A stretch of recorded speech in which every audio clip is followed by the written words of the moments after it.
Welcome to the hottest movie review on the internet today, the A-List Review.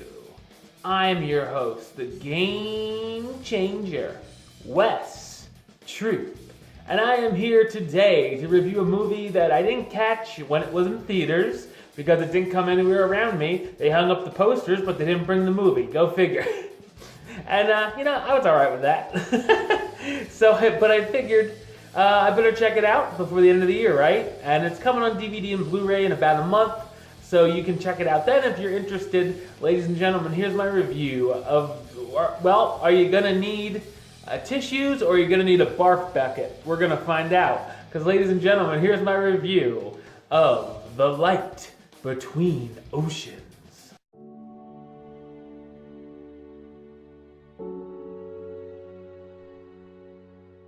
A lightkeeper and his new wife are having trouble being pregnant. After 2 miscarriages, they begin to lose hope until one day when a dinghy washes up on shore with a dead man inside, but also a very much alive baby girl. After much thought, they decide to bury the man and raise the baby as their own. A few years later, trouble arises as the girl's possible mother starts to think the couple's little girl could actually be the baby she lost at sea years ago. So what did I think of The Light Between Oceans? I thought it's a conventional drama. While seeing the cast and looking at its story, one might think this could be an Oscar bait movie. Instead, we're left with what could be considered as a well-casted Nicholas Sparks-like movie. The film starts out with us meeting the World War I vet turned lightkeeper and a local girl he falls for. We're given a lot of time with their courtship, a bit too long, where we see them talk and about their families with each other and begin a pen-pal romance of writing letters. These scenes can become a bit drab at times and tend to move at the speed of molasses. We then get a happiness montage of them getting married in the year 1921, which is a little charming at least. I did feel for the couple as they suffer the miscarriages, but after that, I didn't really feel as emotionally connected to the characters as the movie wants us to be.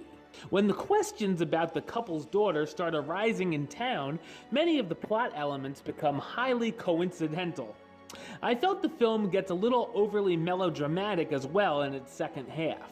Overall, the movie feels drawn out at times, clocking in at over 2 hours, and can become boring between some of the important elements. I did think that the cinematography was great, with tons of terrific looking shots of the ocean and a scene of climbing the lighthouse steps during a storm. Michael Fassbender stars as Tom Sherborne, the withdrawn hero traumatized by World War I, who was a 4-year combat vet but gets a job as a lightkeeper at Janus Rock in Western Australia. Alicia Vikander, how you doing? As Isabel Graysmark, the young woman Tom falls in love with, marries, and raises the girl they find with after she demands they keep the baby. Rachel Weisz as Hannah Ronenfeld, the daughter of the wealthiest man in town who might be the mother of the girl Tom and Isabel found years prior, and Florence Clary as Lucy, the young girl the couple raises. While it has a few touching moments, The Light Between Oceans ends up feeling more like a soap opera by the ending credits. I'm gonna give it the rating of meh. It's okay. Alright, well, that's the show. I'll be back with another review very soon. But until then, don't forget to subscribe right here on YouTube. youtube.com/westside515. You can like the show on Facebook, facebook.com/WesTroopAlist. And of course, you can follow me on the Twitter and the Instagram @WesAlist. Until next time, Troop out.